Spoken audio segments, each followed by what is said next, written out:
This is more than just a game.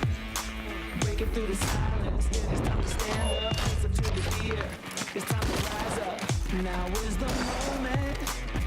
Now is the time to win or die. To win or die. To win or die.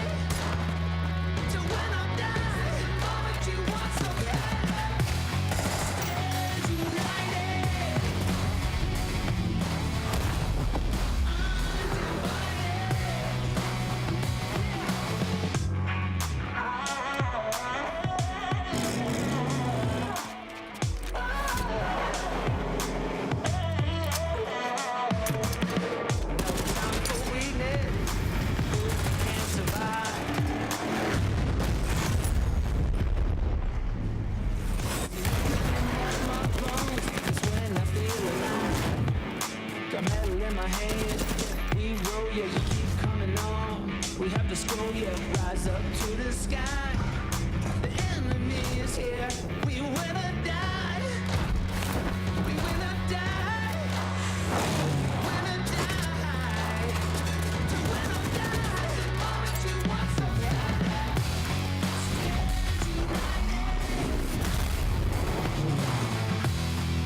It goes down, but already an action-filled match. We even saw pretty early on VC, one of the teams that I was concerned a little bit about here to get things going. We're doing some pretty stellar stuff up to the north. To be honest, when you asked me about OGN, I was thinking about VC because of the fact that these guys put up 9 kills in this game. They went out in 7th place, but they fought tooth and nail nonstop. They took out some big teams. They dropped Tempo Storm.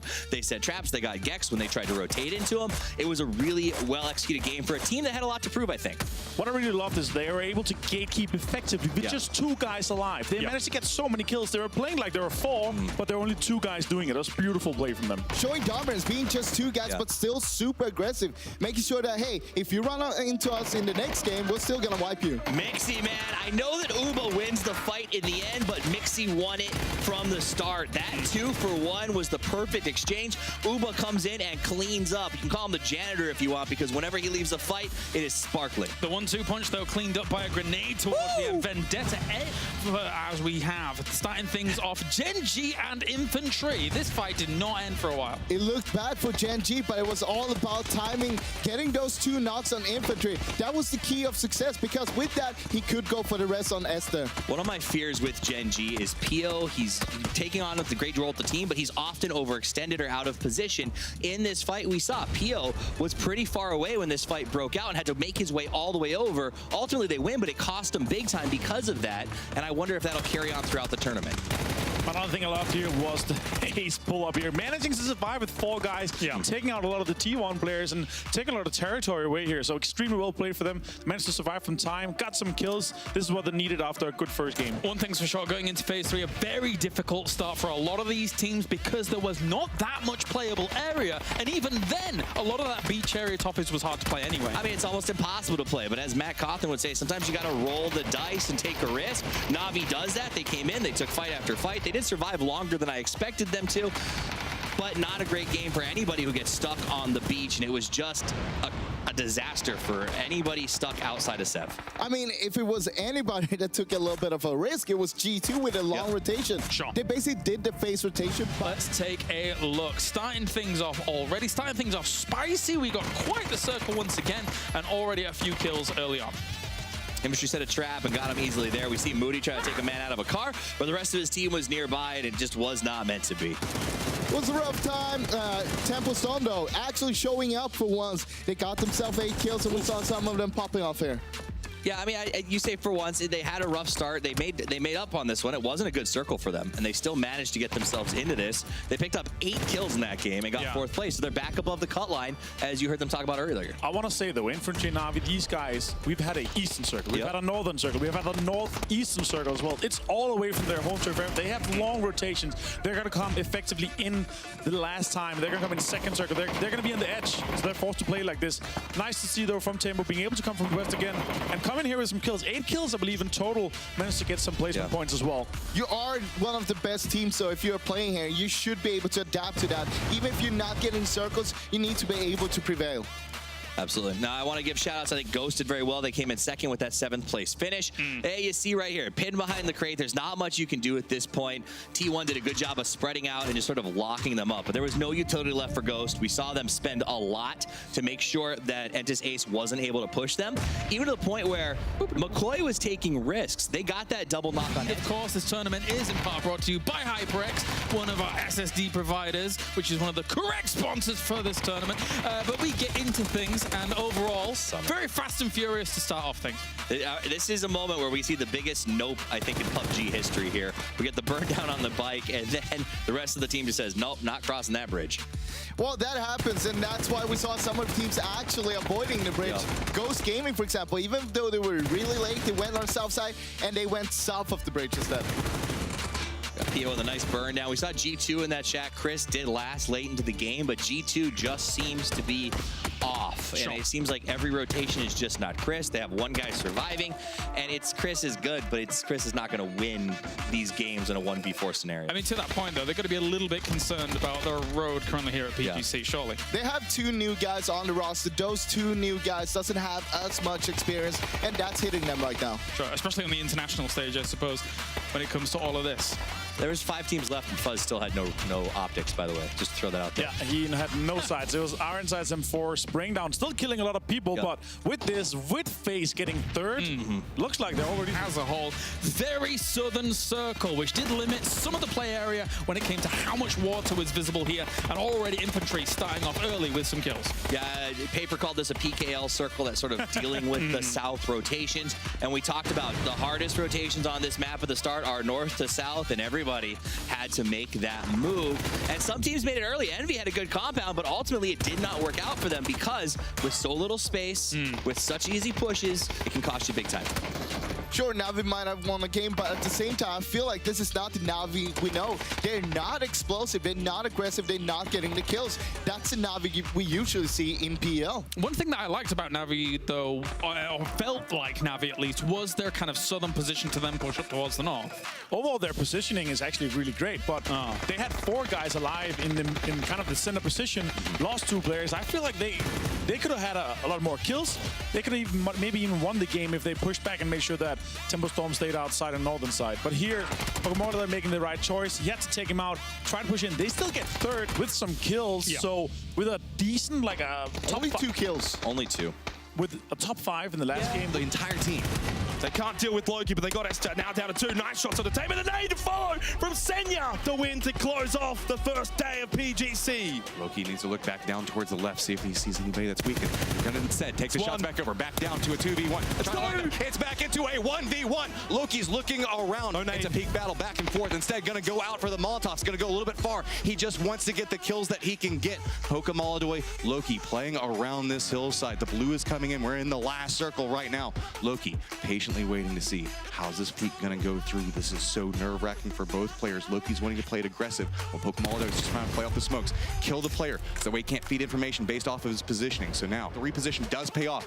Going out for another flashbang, just trying to get a little bit more space off of this thing if he can get it. That is a ton of flashbangs out, but it's back behind the rock for Pokemolodoy. Loki's just gonna flush out another one. So Pokemolodoy, Loki still playing around this hillside. Still a lot of time here with the blue. Pokemolodoy doesn't have to rush this. He's still got the rock, but Loki ever closer, creeping towards the center. Headshot in range here for Loki, now at the tree.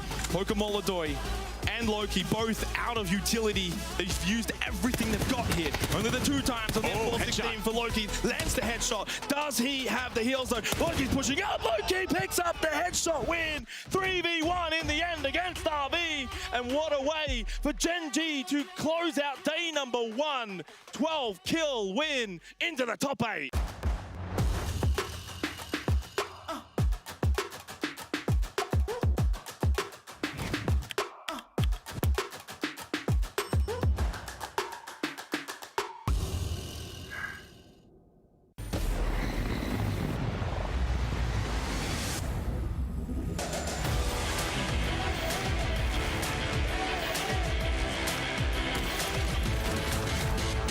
Gonna be a legend.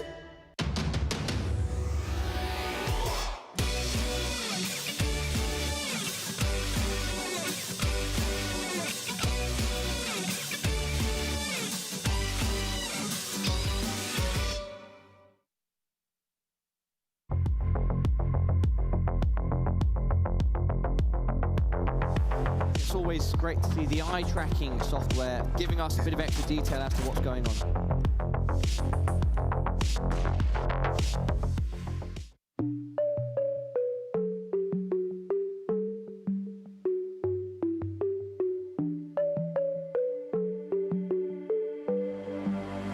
Lift me from the ground.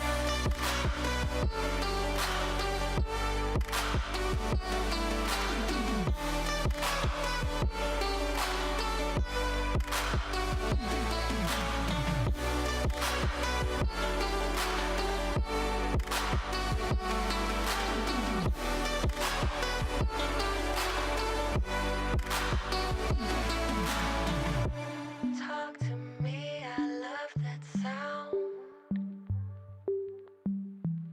Out of words when you're around.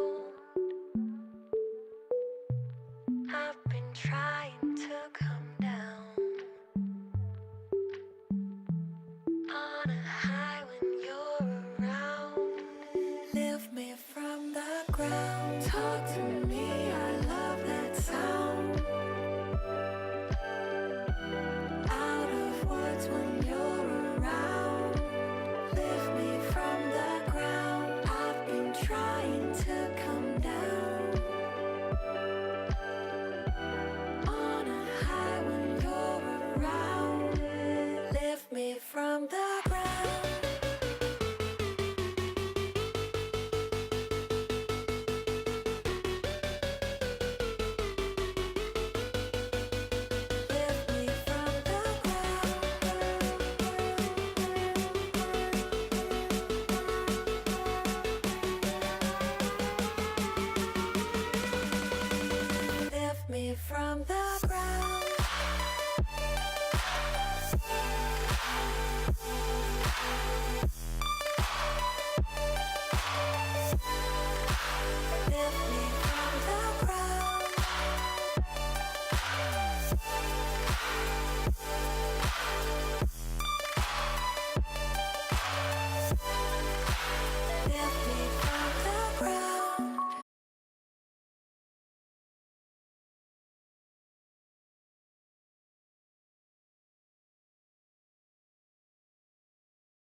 don't like it though. You're playing Sanhok only one time here during the group stage. You want to just rack up kills. You don't know what your opponents are going to do, and you can't look back at it and go for the next game. Man, that was not the window to jump through. Unfortunate, to say the least. Team Liquid. Even more unfortunate for Samty. He actually got two of the knocks. Nerf and K-Mine went down. Got knocked out, but then Iro and Roy here. Roy getting one down, but Iro with a massive Kobe here. Stealing basically and denying the kills from Samty. I mean, Samty had a shot right there to basically... Boom! Got you. So I guess it's not Halloween anymore. Let's take a look at everything going down here. Avenger, what did you make? The beginning here for TSM, they managed to get 2 kills in the beginning. Lost a player though, but overall, bit of the whole area in general, it's very open. It's very flat territory once you get into the area. Rumbles was sitting very comfortable in the middle. That's why they didn't get that many kills before until the end. But there was a lot of fights, and especially in the eastern side, a lot of big tension fights. 4 AM here pulling up on the TSM compound because they knew there was a party going on. A party, yeah. That's true. Wow. Wow. Nice. Great pickup for us. Well, we had TSM and 4 AM fighting here. One thing was that we saw Molotovs being used. We did not see a Molotov coming in from, was it Evi that went with a bike? We see QM and OGN starting it off, and really going into this game, it was certainly all about the teams that were around the middle point of the rankings and how they were going to play out. And look, I don't think it probably lived up to the expectations I had for this game, but in the end, Genesis were, I guess, the team to come from the bottom 8 to the top 8 in that final match. They left it to the very bitter end to actually qualify, but they've qualified nonetheless. They are going to be in semi-finals. The one thing we can take away from this, for the last 2 days, in fact, you know what, for this entire competition, is that for these 3 weeks, including yesterday and today, it's going to be a Shark Tank. Tomorrow will be just phenomenal, and unfortunately, we're on the road to what is a $3 million prize pool, and we have to lose 8 teams. We start to lose team now, and it really will become a reality to others that this could be very short-lived competition. Well, I mean, as the teams decrease, the prize pool actually is slowly increasing as well, so it makes it hurts even more. And you don't want to be going home early.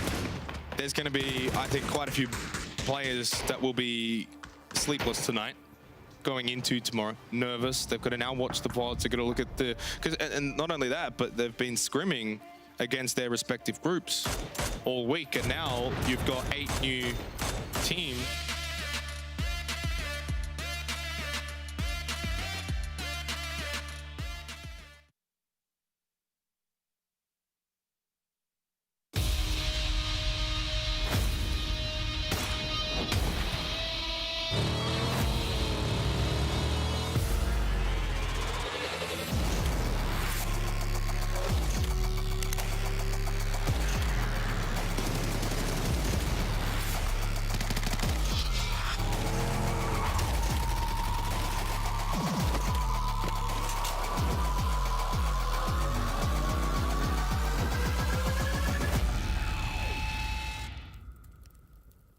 The elimination day, and already starting things off, some running and gunning, cherry popping, getting the poppins. Overall, some different drops. I'm happy to see how it evolved. Also, some crazy circles. I like to see this urban circle, but it wasn't really an urban circle. A lot of teams, they decided to go in there anyway, and it ended up costing them a lot. Let's be honest, the 2 big winners were the 2 that took a lot of gamble, VC and QM. QM, they went for Yasnaya. They thought Sucker were going to go in there. Yeah. VC thought the other thing. They said, hey, let's not go in there because everybody else is going to be there. And this play from Samty here, staying silent until he knows that there's some space to come out. And with the cover from the guys on the south side of Yasnaya, then they made sure that they could vibe up Atletico. And this is not good for Atletico. This start is not what they needed to get started off. Oh, absolutely not. As this was going down, though, you already mentioned QM making a little bit of a gamble. They had an insane 2-2 split throughout some of those mid-circles, and then they opted to go into Yasnaya, which I was like, whoa, why are you going there? But they really did make it work with 13 kills at the end for us. They were even more greedy than a 2-2 split. They started off with a 2-1-1 split. Right, yeah. Actually taking a lot of ground, but they did swap that up a little bit. It turned into another 2-1-1 split. But the whole thing was that they wanted to control. Nobody was punishing them for it. I mean, the reality is, had they stayed there, they would have had As we have everything starting off. This Shit. Their first place curse. This shit. Well, so, okay, VC had this shed first.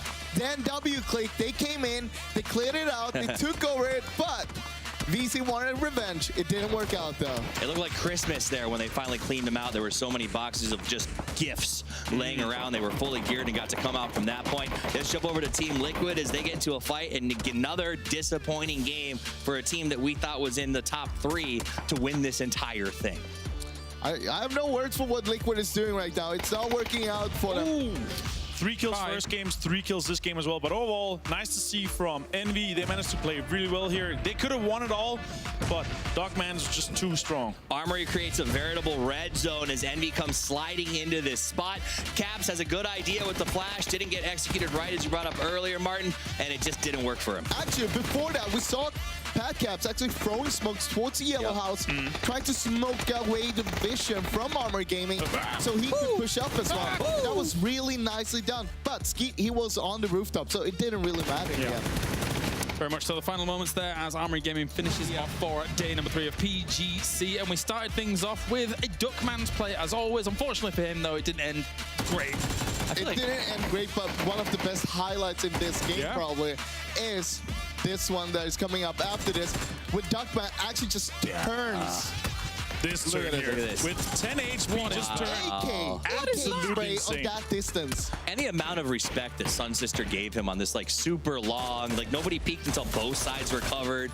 Nobody messes with Duckman. QM and VC going head-to-head here in the beginning turned out very wrong for QM, very unfortunate for them, but that started the snowball for VC. They managed to get so many kills in this game, guys. Oh, yeah. 12, not bad. Big 12 kills, and then they got themselves a good spot towards the end. Nicely done against QM. Moving on here, coming in from the south side of this circle, can be a little bit treacherous. We saw them have to go down that kind of big slope for us, which really did, you know, work in the end, I suppose. I mean, they played so well on the edge, make sure that this is what we were talking about, right? Picking the right fights. They were picking the right fights all the time, make sure we can win this one and then go on to the next one straight away. Then this move here. Well, for me, this is where VC shines. VC is their best when they're chasing the spot, right? When they're like, man, we're forced to pick fights. They pick good times to do it. And then when they get the circle, like we see here, I think they tend to let off the gas a little bit, and that lets people sort of move around them and catch them off guard. That was basically the only misplay VC did throughout the whole game. It was beautiful. They still got They actually, as we get into the proceedings of things and running and gunning and running and gunning, W-Click getting some points early. Atletico did not expect anybody to be in this position this late. The circle was already moving in, and it cost them basically the game. They lost 3 players in that rotation. Infantry, though, they managed to stay on the edge, bridge camp or gatekeep a lot of people, and get so many kills throughout this. Same did GEX, well, actually. G2 goes out there as well. I mean, we probably won't see them again, but W-Click did manage to get 6 kills with that late rotation, so at least they put a couple extra points on the board.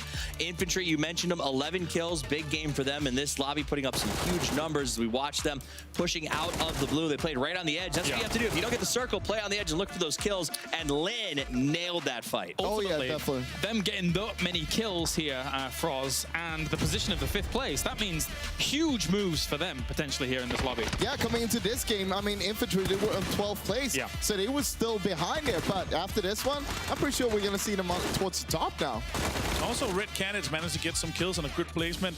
In the end, though, VC again, guys, with a win, massive kill here. And Tide is going to close it out. The world's widest peak. This is a wide peak, but Without a helmet, guys. Without a helmet. it was a nice transition over to the left side afterwards, so. Yeah. This is an I've already qualified peak. Yeah, I'd go with that. Yeah, But it was smart, too, because it was such a wide peak when that first, you know, one more to come here. Team MV! Ooh-wee. Careful, careful. Calm down. Okay. An early fight is gonna cost Liquid 1 player early here, and it also ended up costing them 1 more. Unfortunate. And Envy, it's looking very, very rough for them. They need to have a massive game going into the last game.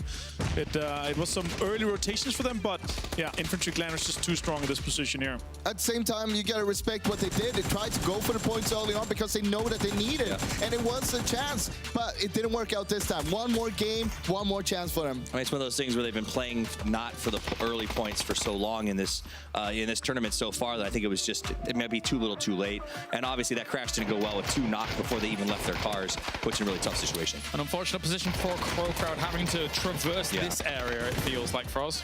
Yeah, this is not what they wanted to see. Nuki in the back there as well. In the blue, he couldn't do anything about it because he was healing up. Else he could have covered the others, but because it was a little bit too late, it didn't work out at all. That's accepting your death. He flinched like a spider briefly. Yeah. Like, well, you know. There's the You sword could hear him. He heard the dink and was like, all right. Yeah, I'll take it. That's fine. We have Zoe, unfortunately for him, eventually going down. But as you already mentioned, very important for him to try and make something happen there. Yeah, that was... On something like this, on an elimination stage, it's the hardest thing in the world that we have to let 8 teams go. Absolutely. Well, let's take a look at a few highlights from this final game. We can see WClick losing one early to Envy. Unfortunately, Envy was not able to pull much out together after that fact. Detonator, again, running into Rumblers, our one Korean squad that didn't make that the top teams here. A really, really rough day for them, unfortunately, because it's such a good squad. And that's something that you hate to say because so many of these teams are so deserving of being in this tournament, and it just happened to be we had to send 8 home, and that's how it is. It's probably going to be the same scenario as yesterday where we saw Genesis win the final game. We confirmed their position. Credit where credit's due. I'm taking absolutely nothing away from Andy, Rusty Zero, Raspu, and Psycho. They bided their time and they moved and they approached the final fights perfectly. You could see what they were doing while other teams were shooting. They back-built a system together to essentially form a line and move as a unit, clear out all the enemies, get the win under the belt, get the frags that they needed,